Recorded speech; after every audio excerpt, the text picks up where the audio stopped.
I'm supposed to. I don't think you're. I'll just show the color, but I got pretty great. Yeah, I'm in Neil, so it's more noticeable.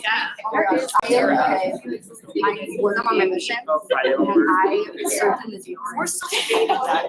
I literally had to wear like Johnson has a cancer day.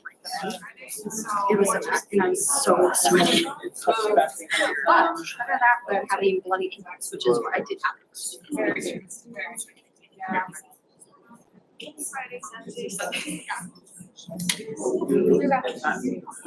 I can do Wednesday. I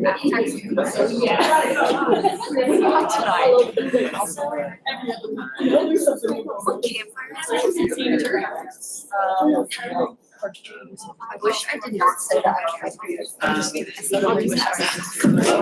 Oh, but I was going to I can settle that. I've been doing a lot of trauma. Huh? You might pass out or something. Yeah. You can go back. No, okay. Never. No, better idea. Better idea. I'll join you. I'll join you in passing out. Ready? Okay. Next, I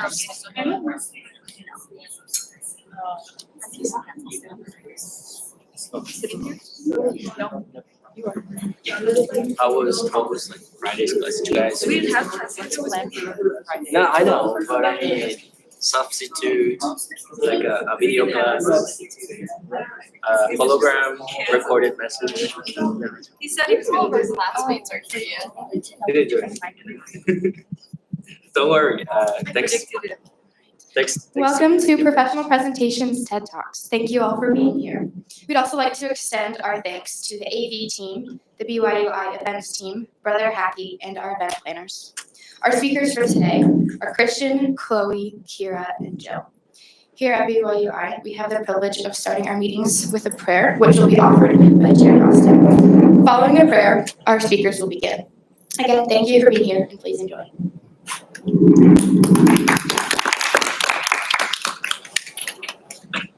Our Father in heaven, we are so grateful to be gathered here together. Father in heaven, we pray for the speakers. We pray that as they give their presentations, that they may do so with confidence and do so with thy blessing. Father in heaven, we are so grateful to be here at this special school. We love thee so much, and this is our prayer in the name of Jesus Christ. Amen.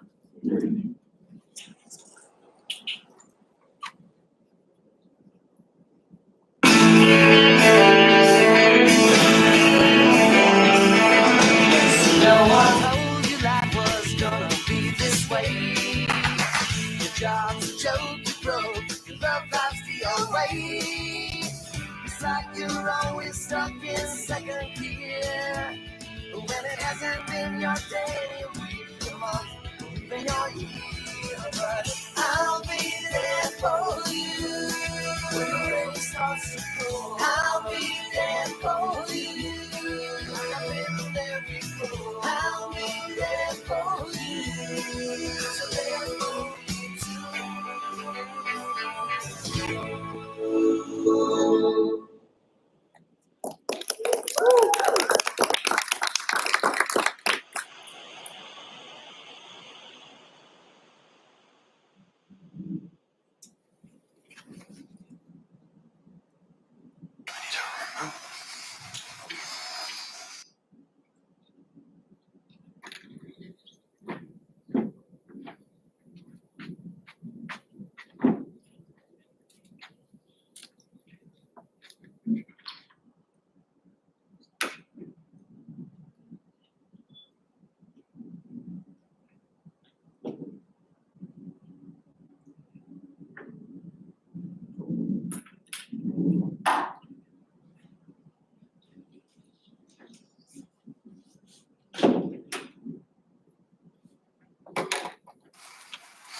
There is an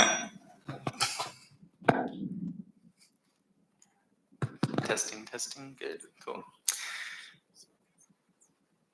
There is an ideology, a belief system, so evil that it has cost the deaths of nearly 100 million people. This idea was donned by Satan, but was given a name in the early 20th century: communism. It has been denounced by many prophets in the ancient times and in the new times. I'm going to discuss why it's evil, how it compares with Satan's ideas, and why Latter-day Saints should oppose it. To start, if we go back in ancient times, before we were even here, we were in the premortal existence with God and all the rest of his children.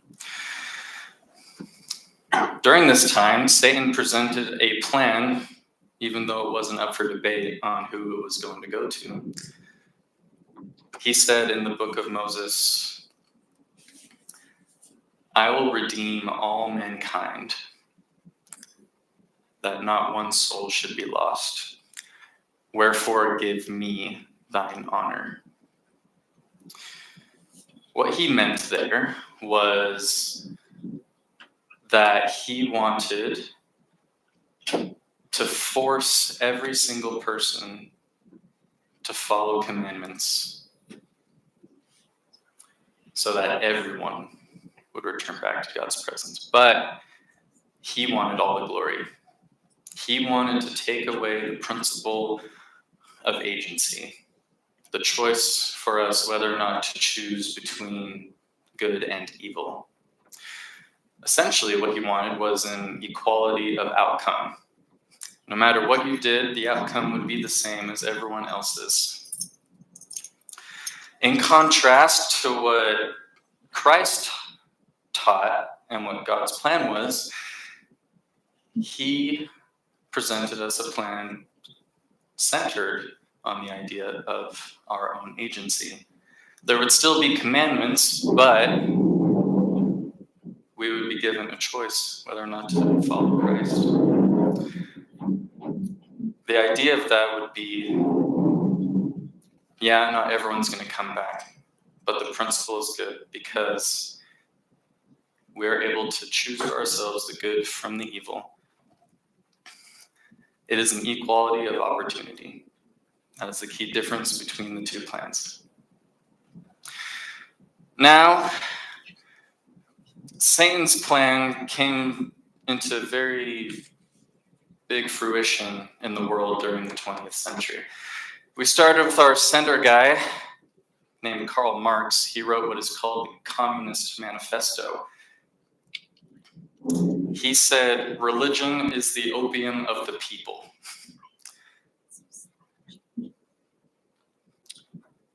And that it was moral to take away people's choices from them.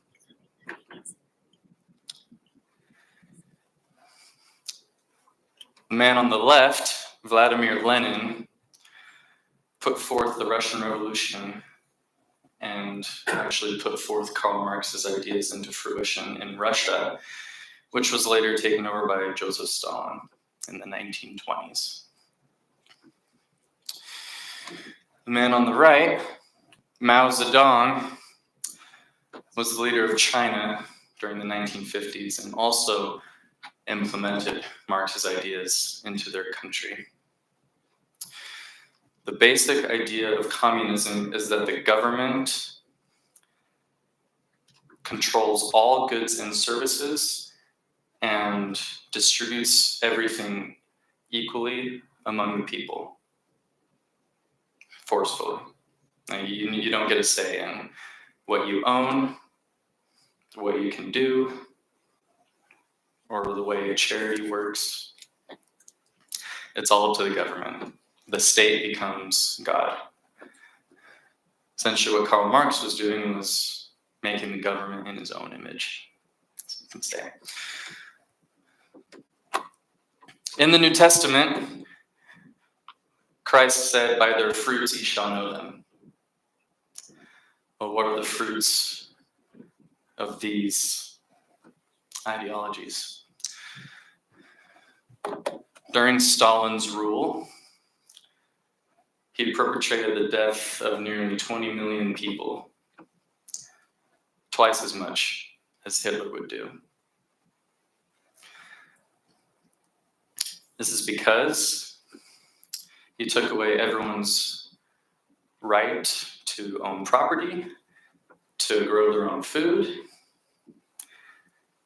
just so he could forcefully put it on everyone else.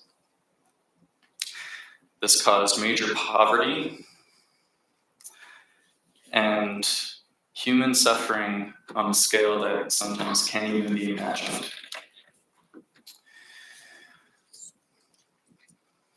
Under Mao, in the Communist Revolution in China, which is still how they operate today, go back. Almost 70 million people have. Oh, yeah.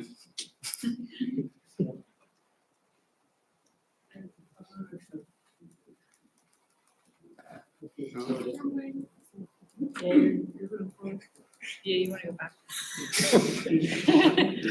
Great.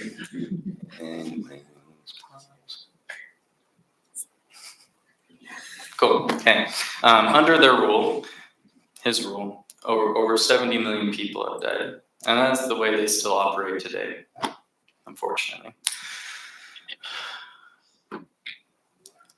You're still limited to a certain amount of children you can have. That's how controlling they are. That's the principle here, is that they take away your agency and force you to do what they would call to be good. Compared to us, while we still have laws, there are laws set forth to bring about a moral good to us people. Whereas with this, they force you to do things because of a moral bad that they have. That is the key difference, and how it ties into God's plan and Satan's plan. Thank you.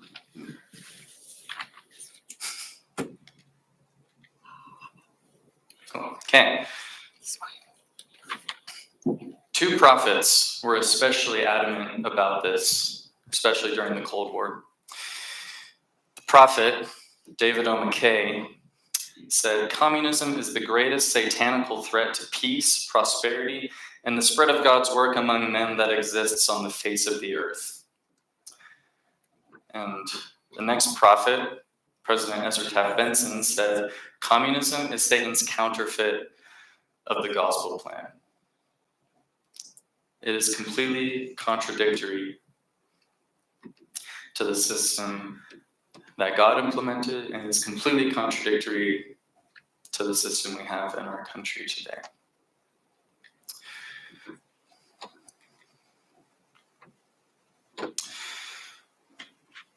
As a visual, these are side by side the differences between Satan's ideas personified and God's plan. The main things being the principle of agency being taken away, the destruction of the family, which was also very adamantly opposed by Marx. He said that families were a cancer to the earth in his book. And instead of worshiping God, we worship the state.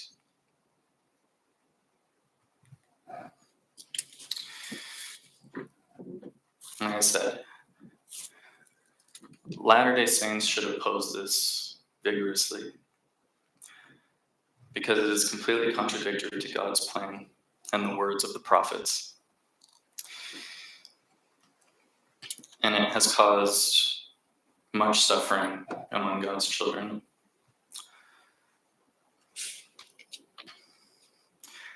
invite you all to dig deeper on this, to really learn the ideas that are brought about by this and other ideologies that have occurred throughout history, so that you can figure out for yourself what is right and what closely aligns with the Lord's prophets and God's plan.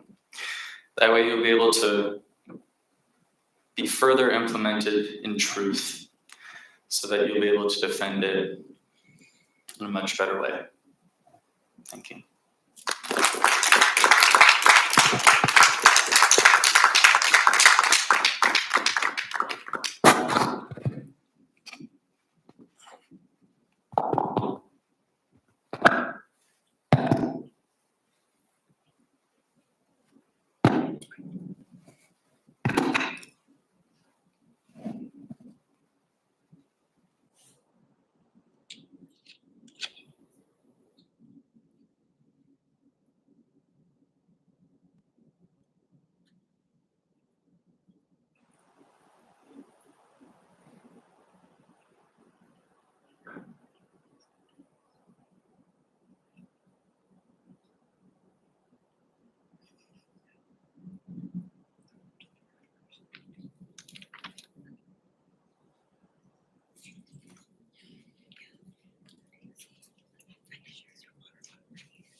All right.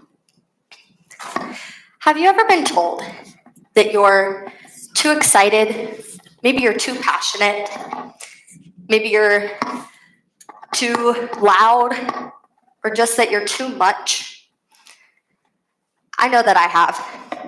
Growing up, I was often told that I was too much for other people. Maybe that I dressed up too much. Maybe that I was, too excited.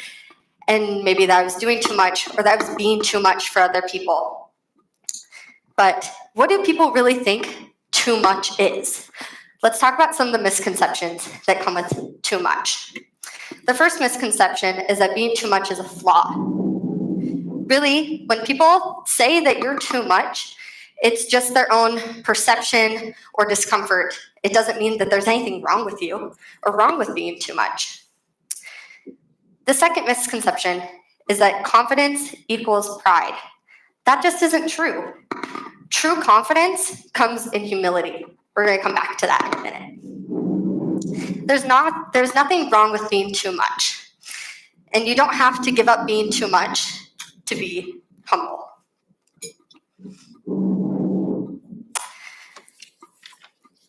So let's talk about not being too much or losing your muchness. There's a quote from Alice in Wonderland from the Mad Hatter who says, "You're not the same as you were before. You're much more muchier. You've lost your muchness." When I was in middle school, I was often told that I was too much for other people, like I previously said. And I felt like there was something wrong with me. When I went to high school, I switched schools, and I decided that I would debut this new me, that I was not going to be too much for people. So I decided to hold back, be quiet, not speak too much to other people, and tone down my muchiness. This made it so much harder to make friends. It was the opposite of what I thought it would do. I thought I would conform to someone else's idea of what I should be. Instead, it was hard to make friends, and I would bounce around from friend group to friend group. And it wasn't until I switched to valuing who I was that I was able to form genuine connections and friendships. So, how do we make the switch? How do we learn how to accept who we are? We can do this by learning what confidence, pride, and humility really mean. Confidence is to have a secure sense of self-worth. When you're confident, it's the opposite of pride. You're valuing your opinion of yourself more than you value someone else's opinion of you. That's what pride is. Pride, as defined by psychology today, is often driven by poor self-worth and shame, and stems from a need to prove yourself to someone else rather than proving to yourself who you are. And then we have humility also. True humility isn't about self-deprecation. It's about understanding one's strengths and weaknesses and understanding who you are. When we combine humility with the desire to grow, that's where true confidence comes from. By doing these things, we can learn to find the balance between humility, confidence, self-worth, and caring for your others and for yourself. So how do we find this balance? We can do that by connecting the dots and learning that you can accept who you are with humility and not with arrogance. We can also do so by understanding how to have a healthy level of not caring. It's important to care about what you think about yourself. And you can care about what others think and not necessarily agree with them. You can care about other people and not necessarily agree with their opinions. As we're in the process of growth, we're going to change. Our relationships with others are going to change. And that's okay. It's important to know that losing friends is okay. As we learn and grow and become more authentically ourselves, relationships may naturally drift apart. Sometimes you and your friends will grow in the same direction and stay friends, or maybe not. Or you'll grow in different directions and stay friends, or maybe not. Both of these are okay. It's just important to understand and accept that. Sometimes when we start to grow and become more authentically ourselves, other people may try to bring us down. I've had friends that I maybe thought were my friends that started to bring me down when I felt myself growing into someone that I wanted to be. It's important to advocate for yourself, and it's important to understand that maybe you're going to grow out of those friendships, or if you choose to stay in those friendships, deciding what you value more, clinging to those relationships and potentially devaluing yourself, or growing into the person you want to become. Eric Lashun of Medium said that just because we are friends with people of proximity doesn't mean it's the only group of friends that align with who we are. I'm sure everyone in this room can say that they have had friends by proximity before, right? Maybe it's your roommate, maybe it's a neighbor, maybe it's your mom's friend's cousin's kid. You get the point. But sometimes these relationships can turn into valuable friendships, but sometimes they're just friendships by proximity and convenience. It's important to stay true to yourself always, so that way you can find those friendships along the way that might not just be out of convenience and out of proximity. 10 years ago, I was at a summer camp, and it was 10 days long. That's it, only 10 days. During that 10 days, I met two girls that I got to know. We exchanged phone numbers, and we became good friends. To this day, we still talk to each other, and we've gone through different stages of life together. We've gone to concerts together, attended each other's weddings, and we've moved across the country from each other. We never went to school together, and we never were friends out of proximity. We were friends because we valued each other, and we still do, and who we are authentically. Interpersonal relationships matter, but so do intrapersonal. It's important to learn how to embrace yourself fully for who you are. In order to get to the point where you, In order to get to the point where you're authentically embracing yourself, you need to recognize that change is human. You're human. You might not be the same person you were 5 years ago, but maybe you are. It's okay. We all change at different paces. It's just important to recognize that you need to embrace yourself regardless of where you are in life. And then it's also important to accept that you're not made to conform to someone else's idea of you. It's important to value who you are and not just what someone else thinks you should be. It's also important to learn to navigate external feedback. It's valuable for growth. As I mentioned before, maybe you don't always agree with it, and that's okay. but it's important to value it and recognize it and maybe apply it or maybe move on and learn which opinions matter most to you. When you're confident and authentically you, it shouldn't mean that you're too prideful to listen to or receive feedback from others. Let me share with you one of these external relationships that I've had. 15 years ago, my family moved into a new part of Arizona, and we started attending church in a new ward. In this new ward, there weren't a lot of people, and there definitely weren't a lot of youth. I was one of maybe 10 total, all growing up. Well, since there weren't a lot of us, we became close really fast. But as I've grown older, and as I've left that ward and moved out, I don't talk to a lot of those people anymore. But there was one person who always supported me and always cared about me for who I was and accepted me for who I was. That person is my husband, Hunter. He's always accepted me in all my muchness for who I am. He never told me that I was too loud, that I was too excited or too passionate. He didn't tell me those things. Instead, he celebrated them. And why is this important? Well, it's a testimony to the friendships of proximity versus the genuine friendships and connections that we make maybe outside of that and that stand the test of time. So the art of being too much, what is it? It's being confident, it's being genuine, authentic, honest, humble. It's not changing yourself to conform to what someone else thinks you should be. And that's why I want to challenge you to speak to someone new this week and be authentically you. It could be anyone. It could be someone at the grocery store, maybe a neighbor that you haven't spoken to yet. Just find someone and talk to them as you, not as what someone else thinks you should be. Because you might make a real connection or a lifelong friendship along the way. Because you're never too much for the right people. Thank you.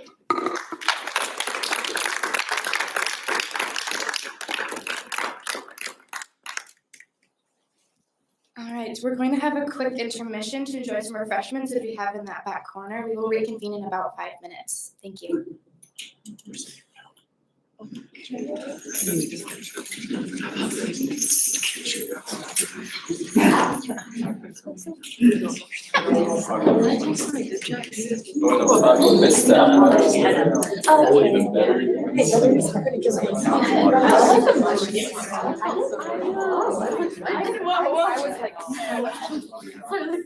Yes, that's what I was thinking. I think it was between, but also.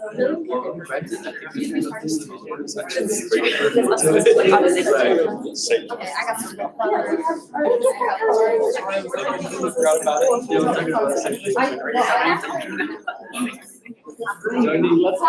Let's rent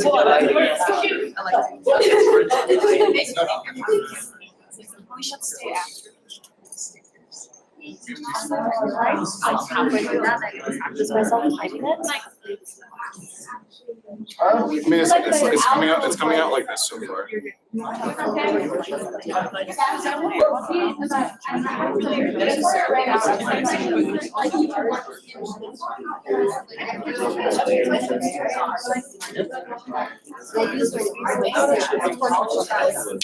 I've been.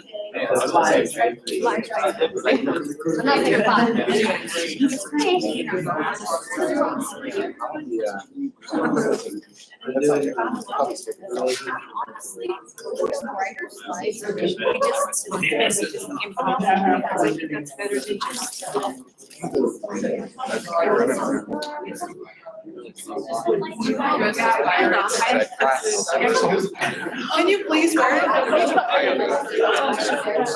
We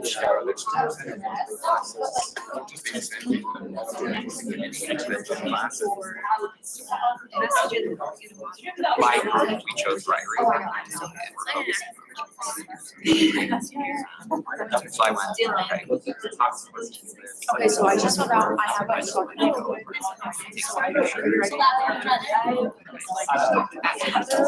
Heather for a while. Yeah. I went to Walmart to get some prints.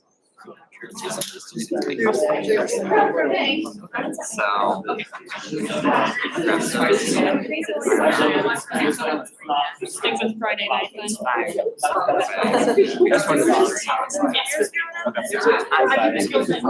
You should. A little bit. I just, the only thing that I thought about it, but I was like, desperation. I would have been like, I was really having fun anyway. That was funny. Sorry, sorry that I was. And then I went to 30 minutes of my policy class. Thinking here, because I didn't realize that. I was watching a documentary about I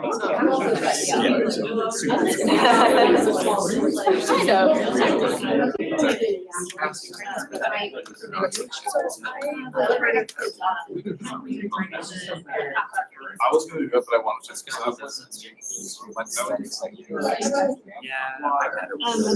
I got two first when I was. so I did data science major.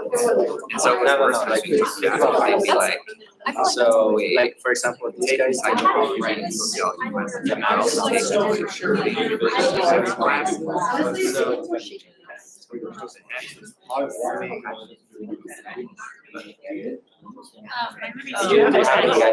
Yeah, like, I also took a data science major, so that's what I wanted to do, because I did that once a week. And I was like, well, I have all these credits, so I just bring it in my way, and then like take this.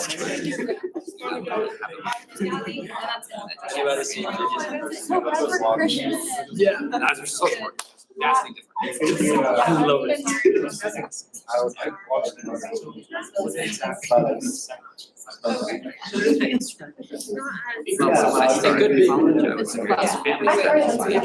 Well, actually, well, he wants like camp officer, so we can raise him. No, I didn't.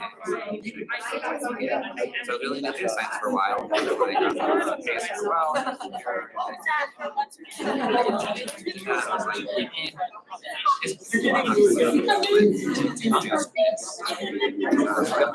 let's look at social sciences. Into my yoga. I have a psych major too, but I don't have all the other things like because I don't have a whole history. Like I don't have a strike. Like light And it's just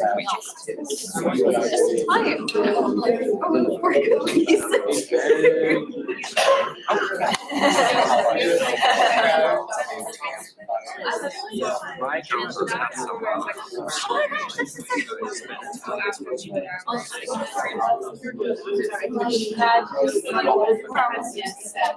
Oh, building out. Maybe a couple of That's what I want to do, and I've always enjoyed working. I like philosophy.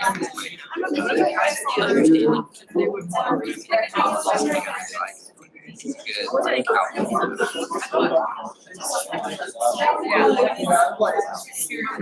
like, I feel like it's like an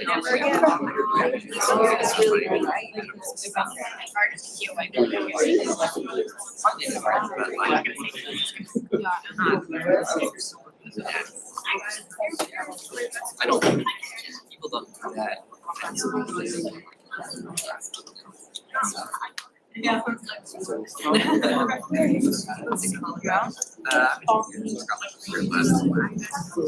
We will have to talk about it.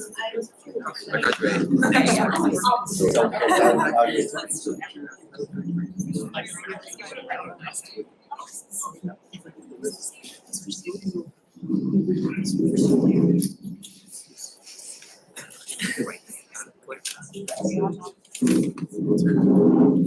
Music, the great communicator.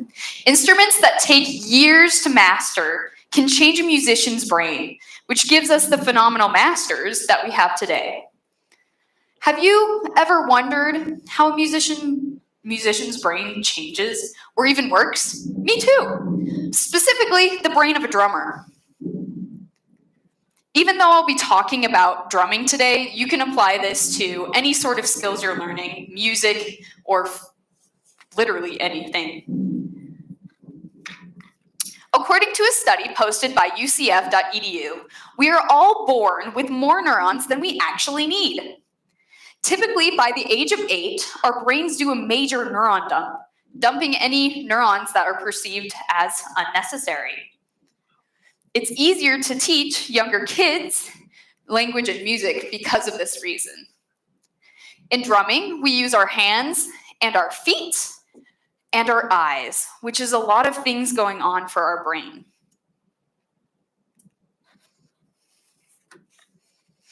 So, we're going to talk about how the brain thinks and how the brain works. I'll start off with how the brain thinks, and it'll be really quick and simple. Then, we're going to talk about how the brain works, which will be a lot more scientific and more descriptions. So, to start off how the brain thinks, it's chaotic. You're thinking about the rhythms, the music, and you're hearing those things, and you're processing things. You're moving your hands and your feet, and you're trying to move your fingers, and you're trying to figure out where you're putting everything for the kid. It's chaotic. Now let's go see how the brain works.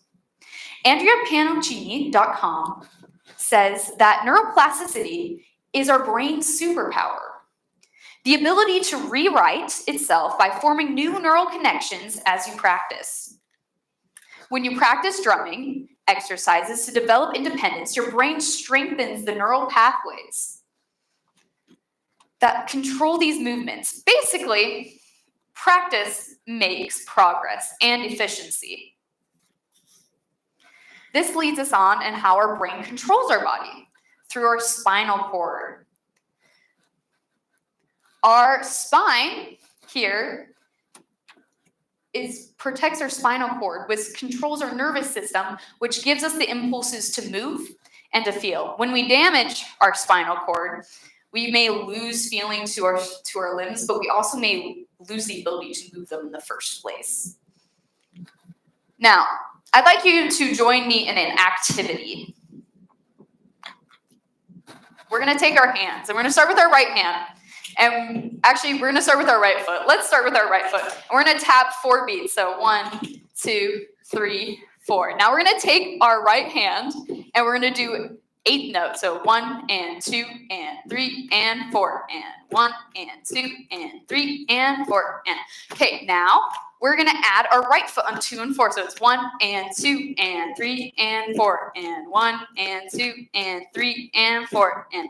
Now we're going to add our right hand with it, and it's just going to go with our right foot to be nice and simple. So 1 and 2 and 3 and 4 and. Now I notice some of y'all are struggling with this more than others. This is called interhemispheric coordination, where we're using both sides of our brain to drum. Now, we actually use almost all of our brain to drum. So, we use our frontal lobe for the movement, the parietal lobe for the language. We use our occipital lobe for our vision and our left and right. We use our temporal lobe for hearing. And we use our cerebellum for balance and coordination. And our brainstem, that's what keeps us alive. Now, you might be thinking about more of the sporty part of this, like muscle memory. Now, muscle memory, I've been playing drums since 4th grade and I still don't have everything down. According to Science for Sport, when we learn a new skill or practice a particular movement, the brain creates neural pathways and connections that control the associated muscle groups. These connections become more efficient and more well coordinated through repetition, causing performance of this task to have increased accuracy. This connects back to neuroplasticity when you're strengthening those brain pathways. Now, when we exercise our brains like that, something else changes. Something called white matter. MedlineFuss.gov says that white matter is found in the deeper tissues of the brain, or the subcortical. It contains the nerve fibers, or axons. It contains nerve fibers or axons. Many of these nerve fibers are surrounded by a type of sheath or covering called myelin. This is a part of the corpus callosum, or the superhighway of the brain. Now, Medical News Today did a trial. Clinically, and they say, clinically, a higher diffusion rate in the corpus callosum is not considered a good sign. It usually implies loss or damage to the white matter, as seen in people with multiple sclerosis. However, the people in the study were young. Medical News Today later states, researchers believe that the interior corpus callosum, or the superhighway, contains fewer fibers, but in these fibers are thicker than in non-drummers. This is important because thicker fibers transport impulses faster, which is crazy. Now, I'm going to talk about some clear benefits. We're going to talk about your physical and your cognitive benefits that come with drumming. Now, we'll start with physical. The University of Essex research project, Drumming for Wellbeing, states, playing the drums involves the coordination of 4 limbs to create the beat of songs with typical concerts or gigs lasting 90 minutes or more. Drummers also perform under stage lighting and in crowded venues, which can create a hot and humid environment. This combination of physical and environmental demands means that the drummer can use similar amounts of energy to a professional athlete during competitive competition. Now, cognitive benefits. Essex also states, when learning a new skill or when doing 2 things at the same time, your brain works harder. Drumming is a great example of this. From the physical exercises to the creative demands of music making and the emotional response to music, listening and performing. Now, by using brain scans, they were able to observe changes to the brain structure and functions of their participants who had drumming instruction compared to those who had not. The scans shown changes to the areas of the brain that helps mirror another's actions. We also saw changes to the brain's ability to control impulses or movement. Now, to summarize, we talked about neuroplasticity, which connects back to muscle memory. For when we're doing repetitive actions, our brain strengthens those pathways, and so we get better at what we're doing. Interhemispheric coordination works out our brain and helps us become stronger because we're using both sides of it. And you have clear physical and cognitive benefits from doing these workouts. I'd like to invite you to all pick up that skill that you've dropped, or maybe pick up that instrument, or try a new skill that works your brain harder and your body physically to help you grow and to overall benefit your well-being. Thank you.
going to teach you guys how to get out of a box.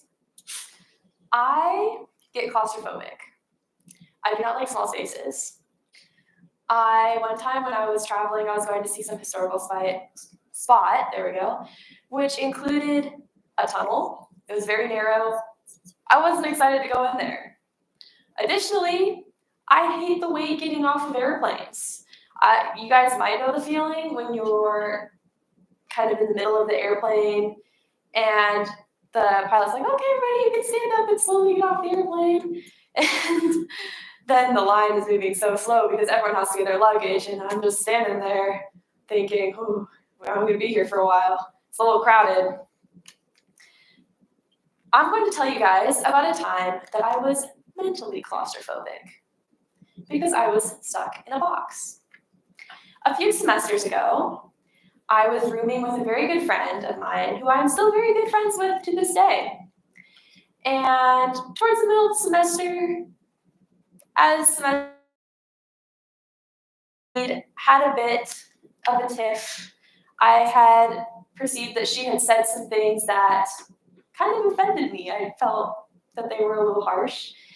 And we had started to become a little bit more aloof to each other. Interactions were a little awkward, maybe a little passive aggressive, we're girls. And then towards the end of the semester, I'd been thinking about it, and I thought to myself, this has gone on long enough. This is a great friend of mine. I don't want to lose my good friend. And I was thinking about it, and I thought, I still feel like my feelings were hurt, but I feel like I should also apologize because I did some things wrong too. And so one night, we were just getting ready for bed, and I went to my friend. I was like, I'm sorry for this, and this. I just apologized to her. And I also told her some of the things I had been perceiving and feeling about our conflict. And we had never really openly talked about it before. But she told me, she basically said, I actually was never mad at you. This thing that you thought that I said to hurt your feelings, she apologized for it, but she said that was never her intention at all. And she said that the reason why she had been acting aloof to me and avoiding me was because she thought that I was mad at her and she didn't know why. So that's a little awkward, but it was very hilarious. We can all laugh about it now. And this situation is when I learned that I was in the box. The book Leadership and Self-Deception is a great book that talks about what the box is, why we are in there, and how we can get out. I found it very interesting. The book says that being in the box, now there are many points in this book. Each point could probably be its own TED Talk, so I'm going to spark notes it for you. The book says basically that being in the box is when we are not seeing others clearly and we're not seeing them for who they are. We're only seeing ourselves and what we're perceiving. And to paraphrase, the book says, actually, I'm getting a little bit ahead of myself. Let's quote for later. When I was in this conflict, I could only see my side of the story. I wasn't seeing the full picture. I wasn't seeing how my friend was feeling. In my mind, she was mad at me. She had offended me. Do get it out, And so this is when I learned that actually both people can be both wrong and right. I previously had thought that in a conflict, if the other person is wrong, then I'm obviously right. Or if I apologize, then that means I'm wrong. But that's actually not true. Both sides can be both wrong and right. When we are in the box, 3 things can happen. First, we tend to blame others, or self-deception. Second, we justify our behaviors, or self-betrayal, when we are doing something that doesn't quite fit how we would normally act, and we justify that. And third, we view others as objects, or don't see them as they really are. All of these cuts us off from people and from creating solutions, and it traps us in a little claustrophobic box because nobody's going anywhere, just like when I'm waiting to get off the airplane for an hour. First up is self-deception. According to the book, self-deception is seeing your own truth and resisting other people's viewpoints that don't align with what you are perceiving. It creates isolation from others, and it creates a claustrophobic feeling, like we're in a box, nobody's solving anything. When I was in this conflict with my roommate, I was viewing myself as the victim, and I was telling myself that, well, she said this thing to offend me, so obviously she's the wrong one, I'm the right one. Surprise, both people in a conflict can be both right and wrong at the same time. I was perceiving that she had said this thing to offend me. Is that a valid feeling? Yeah, my feelings were hurt. It was a very valid feeling. She was perceiving that I was mad at her and she didn't understand why. She was probably really confused the whole semester and just thought that I hated her. Is that a valid feeling? Absolutely. I wasn't acting correctly either. We both acted in ways that we probably shouldn't have acted in. So we were both wrong and both right at the same time. What we learned was that we could both be wrong, both be right at the same time, but we needed to communicate better and act in a way that would help us to solve these issues. Secondly, self-deception is when we self-betrayal, is when we act in a way that is different from what we believe to be how we should be acting, but instead of changing that behavior or admitting we were wrong, we try to justify it by putting the blame on others. I'm going to tell you guys a story that was in the book, Leadership and Self-Deception. In the book, the story is told of this father who wakes up in the middle of the night to his baby son crying. His first thought is, I should let my wife sleep. I should go take care of the baby. My wife looks pretty tired over here. Pretty neutral, right? Then he sits there for a minute and he thinks to himself, should I though? I mean, I am the breadwinner. I do have to wake up and work a full-time job tomorrow. I mean, what does my wife do? She's just laying here sleeping. And then he decides that he should wait it out and see if his wife wakes up. His wife, of course, doesn't wake up to take care of the baby. She's supposedly fast asleep. And so his thoughts shift a little bit. His thoughts are, my wife here is kind of lazy. She seems pretty ungrateful that I have to wake up and work a 9 to 5 tomorrow, making me get up and take care of the baby. Horrible. And so his thoughts start to shift towards negative. His first thoughts were positive or neutral. Hey, I should help take care of the baby. But then he chooses not to. His wife was kind of a neutral, supposedly a neutral being here. We don't know what she was thinking. We don't know that. But from his side, what started out as a neutral or maybe considered a positive thought to help his wife changed when he chose different actions that he probably deep down knew were probably wrong. And so to justify his own actions, he put the blame on his wife. She's lazy, she's ungrateful.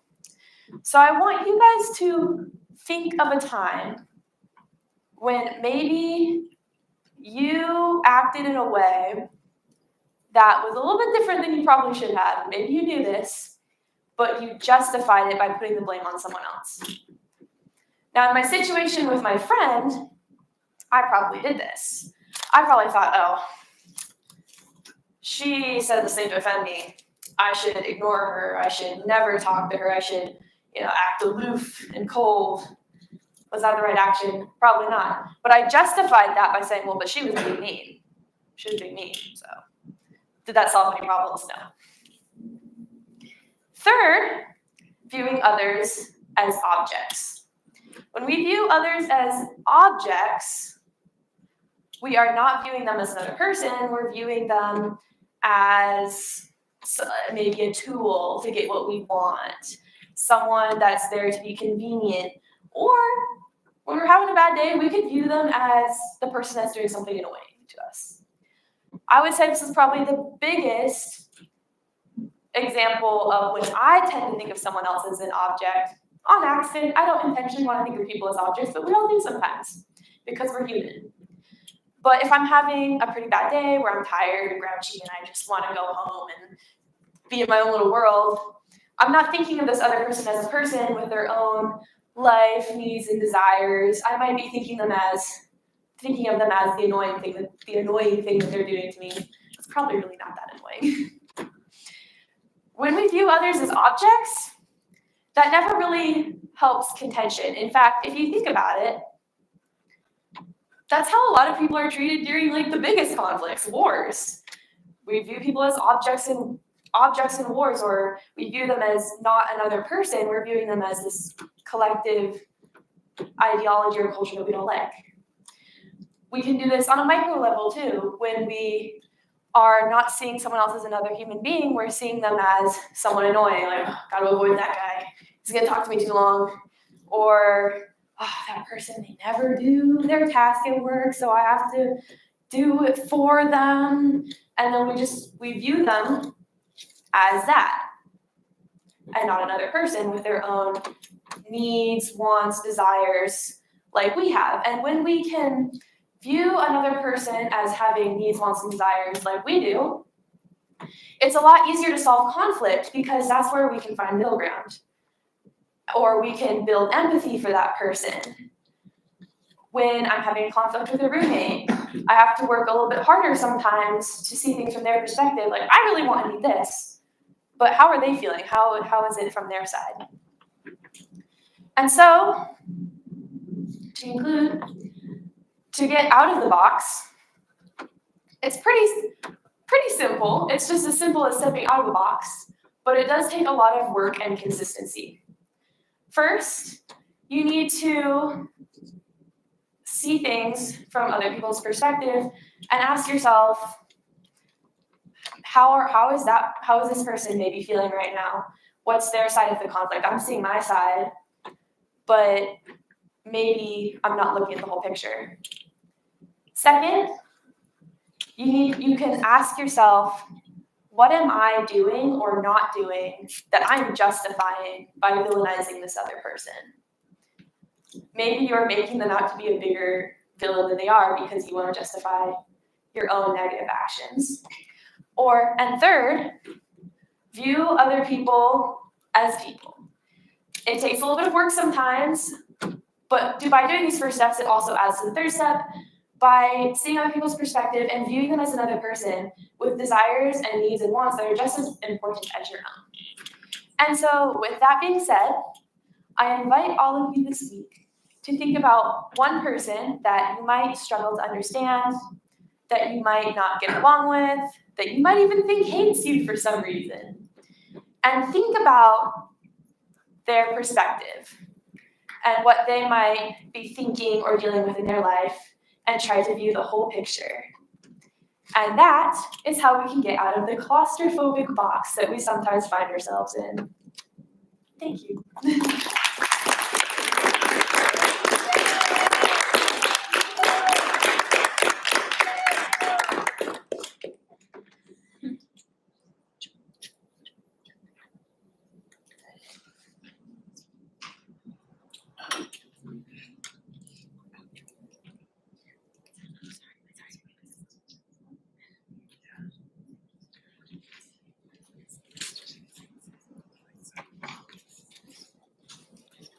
That concludes our TED Talks.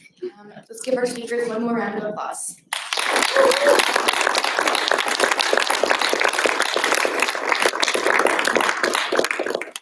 So thank you to everyone who made this possible, and thank you all for being here.